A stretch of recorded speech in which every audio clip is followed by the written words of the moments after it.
We all buy and sell things in markets: food to eat, a phone to use, and everything else under the sun. But how does one buy and sell carbon emissions? And why would anyone want to have a market for carbon emissions?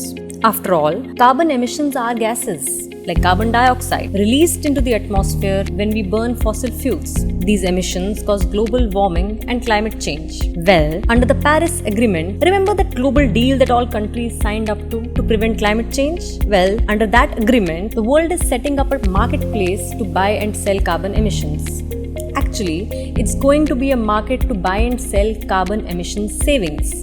In other words, carbon emissions we avoided releasing into the atmosphere will be bought and sold. Sounds crazy, right? Let us explain. Let's say, for every 1000 tons of steel a company produces, it emits 100 tons of carbon dioxide by burning fossil fuel. It's been ordered either by the government or its investors to make sure it emits only 75 tons of carbon next year. It goes out and buys new green technology which burns less fossil fuels. And tada! Its emissions come down even below the target it was set. Say it avoids emitting a fantastic 50 tons of carbon. That is a saving, an excess saving of 25 tons. Let's call it Company A. What if Company A could sell this carbon saving in a market to others who did not do as well and could not meet their targets? Let them buy this saving and take credit for it to set off against their targets. Let's say another company, we can call it Company B, also had a target to reduce its emissions by 25 tons. But it could not invest in green technology to do so that year. Company B buys this excess 25 ton savings from Company A instead, and this is used to achieve Company B's target.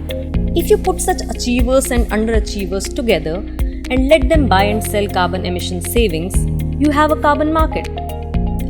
And you may ask, at what price does the underachiever buy the carbon savings from the achiever?